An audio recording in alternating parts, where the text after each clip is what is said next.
Hello everybody, అందరు ఎలా ఉన్నారు? నేను బాగున్నా, మీరందరు బాగున్నారని అనుకుంటున్నా.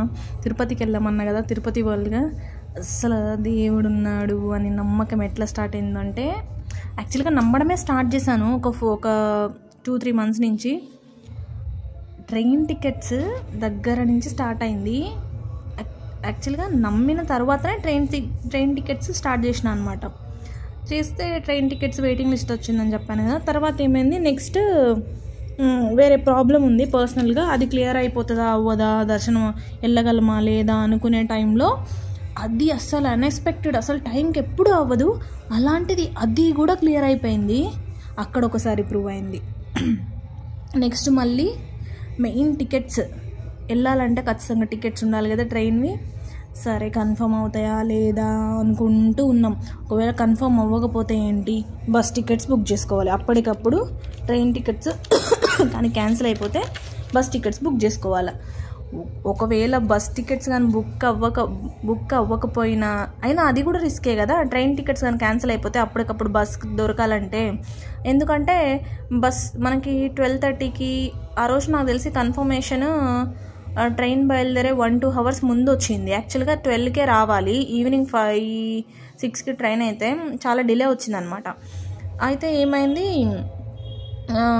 ఇంకా బస్ టికెట్ బుక్ చేసుకోవాలన్నా కానీ టైం పడుతుంది కాబట్టి అప్పటికి కూడా తిరుపతి వెళ్ళేవి అన్నీ ఆల్మోస్ట్ స్టార్ట్ అయిపోతాయి 5-5:30కి. సో ఇంకా టికెట్స్ కన్ఫర్మ్ అవుతాయా లేదా. మొదటి బాధ ఏంటంటే ఎక్కడ మా తమ్ముడు మా హస్బెండ్ కోపడతారు అని పిచ్చ భయం లేసింది. ఇంకా చూడు, అది టెన్షన్ కాదు అయ్యే వరకు. ఏమైంది ఇంకా తర్వాత వెంటనే ఇంకా నా వల్ల కాదు, నేను ఈ ప్రెషర్ తీసుకోలేను, నేను నిజంగానే నీకు పూజ చేస్తుంటే నువ్వు రప్పించుకో, ఏమన్నా చేసుకో, నేను చేయాల్సింది చేసిన, ఇంక నువ్వు చేయాల్సింది చేయని చెప్పేశాను అనమాట దేవుడికి. ఒక్కరోజు ముందు ఆర్ఏసీ అదే యాక్చువల్గా రేపు బయలుదేరుతాము ఈవినింగ్ ట్రైన్ అన్నప్పుడు ఈరోజు నైట్కి ఆర్ఏసీలోకి వచ్చిందనమాట వెయిటింగ్ లిస్ట్ నుంచి. అమ్మయ్యా అనుకున్నా. ఒకవేళ ఆర్ఏసీ కానీ కన్ఫర్మ్ అవ్వకపోయి ఉంటే, యాక్చువల్గా మా అమ్మ వాళ్ళు కావల్లో అదే train Narayanadri early next day అంటే Saturday early morning, actual right time అయితే ఐ థింక్ 3 అనుకుంటా, 3-3:30 అనుకుంటా. ఆ రోజు మాత్రం 4 ఏమో అయింది అనుకుంటా, 4-4:30 అయింది. యాక్చువల్గా ట్రైన్ 2 అవర్స్ డిలే అయిందనమాట, మధ్యలో ఆపేసారు ఏంటో. గుంటూరుకి సికింద్రాబాద్కి మధ్యలో ఒక 1.5 అవర్ అట్లా ఆపేసారు చాలాసేపు. ఒకవేళ మా టికెట్లు కానీ క్యాన్సిల్ అయితే మేము బస్సులో ఎట్లో గట్లా వెళ్తాం, కానీ అక్కడి నుంచి వాళ్ళని ఎవరు తీసుకెళ్తారు. మ్యాక్స్ నెల్లూరు నుంచి కావలి నుంచి వెళ్ళే బస్సెస్ బుక్ అవ్వాలంటే అసలు టికెట్స్ ఉన్నాయో లేవో అదొక ప్రాబ్లము. బాబుని ఎక్కించుకొని వెళ్ళాలి, అదే ట్రైన్లో బాబుని తీసుకెళ్ళాలి, ఎట్లా, ఎంత ప్రెషర్, ఎంత టెన్షన్ పడ్డానంటే దేవుడా. ఆర్ఏసీ కన్ఫర్మ్, ఆర్ఏసీ వచ్చినా చాలు కూర్చొని వెళ్ళిపోతాము, అంత దూరం పర్లేదు, ఏం కాదు, కష్టమైనా పర్లేదు అనుకున్న సిచ్యువేషన్కి వచ్చేసాను. తర్వాత టికెట్స్ నైట్ ముందు రోజు కన్ఫర్మ్ అయినాయి కదా, అంటే ఆర్ఏసీకి. సరే దేవుడా అనుకున్నా. యాక్చువల్గా ట్రైన్ ఎన్ని గంటలకి, 6కి సికింద్రాబాద్. నేను ఆఫీస్ నుంచి యాక్చువల్గా డైరెక్ట్ ట్రైన్ ఎక్కేయాలన్నమాట. ఆఫీస్ లాగౌట్ టైం వచ్చి 5:30. ఎక్కడ ఉంటుంది, ఇర్రమంజిల్లో ఉంటుంది మా ఆఫీస్. ఎట్లా సాధ్యమో 5:30 నుంచి 6 వరకు సికింద్రాబాద్కి ఆ ట్రాఫిక్లో రీచ్ అవ్వాలంటే అస్సలు అయ్యే పనే కాదు. సరే మేనేజర్ని అడుగుదాం కదా ఒక 1 అవర్ బిఫోర్ వెళ్ళడానికి అనుకుంటే మా మేనేజర్ డినే చేసేసారు, లేదు పోవడానికి లేదన్నట్లు. ఇంకా చూడండి ఎట్లారా నాయన అనుకుంటుంటే, సరే మా తమ్ముడు బేగంపేట వెళ్ళి ఎక్కుదాము, ఏం ప్రాబ్లం లేదు, ఎట్లో ఒకటి వెళ్ళిపోతాం, దగ్గర ఉంటుంది కదా. బేగంపేటలో 5:50కి అనుకుంటా ట్రైన్, 5:52కి. యాక్చువల్గా మేము లాగౌటే 5:30కి ఇస్తే తంబు కిందికి రావడానికి అట్లీస్ట్ 1-2 మినిట్స్ ఖచ్చితంగా పడుతుంది. మళ్ళీ బైక్స్ స్టార్ట్ చేసి మెయిన్ రోడ్కి, యాక్చువల్గా మెట్రో దగ్గరే అనమాట మా ఆఫీసు, సో ప్రాబ్లం లేదు. కానీ ట్రాఫిక్ ఈవినింగ్, ఆ రోజు వీకెండ్ కదా, ఫ్రైడే, అంటే ఘోరంగా ట్రాఫిక్ ఉన్నది. కానీ విత్ మా teammates help, Mahesh and Sai వాళ్ళు కానీ లేకుంటే మేము అసలు ట్రైనే ఎక్కువ కాదేమో. మెయిన్ రోడ్కి వచ్చామా లాగౌట్ చేసి, మామూలు ట్రాఫిక్ లేదు. ఎలా తీసుకెళ్లారంటే అసలు రీచ్ అవుతామా లేదా, ఇంత ట్రాఫిక్ ఉంది, ఆ టెన్షన్ తట్టుకోలేక గుండె అసలు ఎంత ఫాస్ట్గా ఉన్నదో. ఇంకా లాస్ట్కి 5:40 5:50కి 5:45కో 5:48కో 5:46కో మమ్మల్ని బేగంపేట స్టేషన్ దగ్గర డ్రాప్ చేశారు. కాకపోతే ఆ రోజు ట్రైన్ ఒక 5 minutes డిలే ఉన్నదన్నమాట. కానీ వాళ్ళు లేకపోతే మాత్రం నిజంగా ఆ ట్రాఫిక్లో అస్సలు నాట్ పాసిబుల్ అనమాట. సరే అని ఇంకా హ్యాపీగా ట్రైన్ ఎక్కేసాము, థ్యాంక్ యూ చెప్పేసి. తర్వాత సికింద్రాబాద్లో మా మా హస్బెండ్ ట్రైన్ ఎక్కాడనమాట. సరే అని బయలుదేరినాం. ఇంకా అట్లనే ఇంకా ఎర్లీ మార్నింగ్ కావలి వచ్చినప్పుడు మా బాబుని అదే ట్రైన్లో పిక్ చేసుకొని మా మదరు మా బాబుని ఎక్కేసామన్నమాట. లాస్ట్కి ఏమైంది, ఆ రోజు అన్ని ట్రైన్స్కి వాడు డిస్ప్లే ఇచ్చి అది ప్లేస్ ఎక్కడ అని, నారాయణాద్రికి మాత్రం ఇవ్వలేదు. ఇంకా చూడండి, ఎక్కడో S3 అయితే ఎక్కడో S6 దగ్గర ఉన్నారు. మనోజ్ అట్లీస్ట్ అక్కడ ఆల్మోస్ట్ 1-2 minutes ఆగుతుంది ట్రైన్ ఆల్మోస్ట్ అన్ని స్టేషన్స్లో. ఓన్లీ జంక్షన్లో మాత్రమే కొంచెం ఎక్కువ టైం ఆగుతుంది. ఇంకా పరిగెత్తుకుంటా వెళ్ళి బాబుని తీసుకొని S6లోనో S4లోనో S5లోనో సంథింగ్ ఎక్కేసి లోపలికి నడుచుకుంటా S3 వరకు వచ్చేసారనమాట.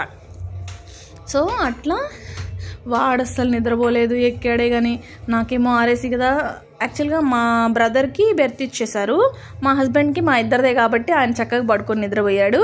ఇంకా ప్రాబ్లం అంతా నాకే.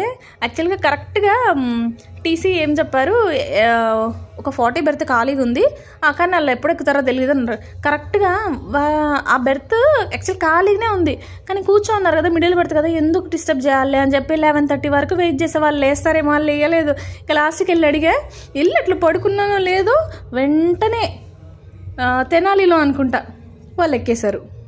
ఇంక మళ్ళీ దిగి మళ్ళీ కూర్చున్నా అట్లనే. ఇంకా తర్వాత ఐ థింక్ కాళహస్తిలో ఏమో కొంచెం ఖాళీ అయితే అప్పుడు మా బాబు దగ్గర కొంచెం పడుకున్నా. తర్వాత ఇంకా 6:10కేమో తిరుపతి రీచ్ అయిపోయాము. కొంచెం ఫ్రెష్ అయిపోయాము, బ్రషెస్ అవి చేసేసుకొని నెక్స్ట్ ఇంకా పైనకి వెళ్ళాలన్నమాట.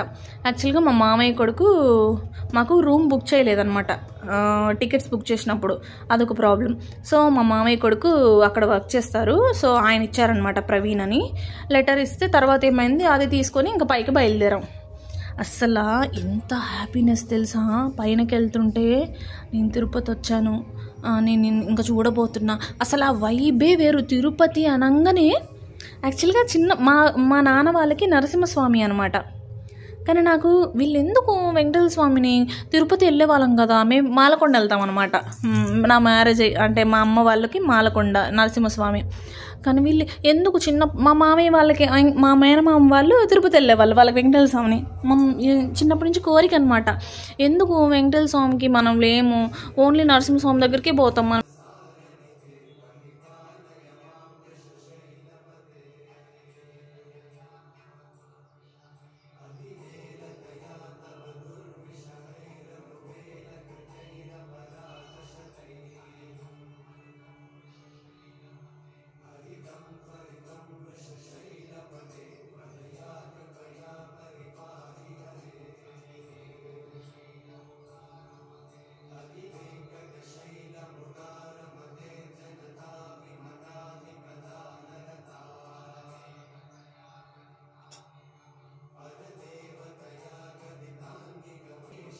ఫ్రెష్ అయిపోయినాక ఒకటేసారి ఇంకా మాకు ఈవినింగ్ 6కు ఉన్నది దర్శనము, 300 టికెట్.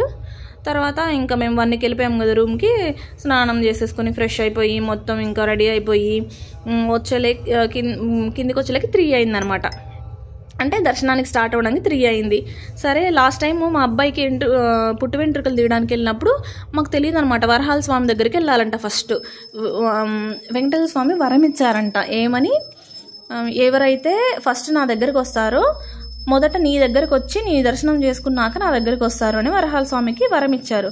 అయితే లాస్ట్ టైం మేము మిస్ అయ్యాం, అందుకని ఈసారి తప్పకుండా వెళ్ళాలని చెప్పి వరహాల స్వామి దర్శనం చేసుకొని ఇంకా ఆల్మోస్ట్ ఇంకా 300 టికెట్కి ఎంట్రీ దగ్గరకి వెళ్ళి నిలబడ్డాం. ఎందుకు దేవుడు చెప్పినట్టే అసలు ఒకసారి చెక్ చేసుకుందాం టికెట్స్ అన్నీ అని చెప్పి చూస్తే కరెక్ట్గా టికెట్స్ హుండీలో వేరే వాళ్ళు ఇచ్చారనమాట, మా హస్బెండ్ వాళ్ళ హోటల్ వాళ్ళు.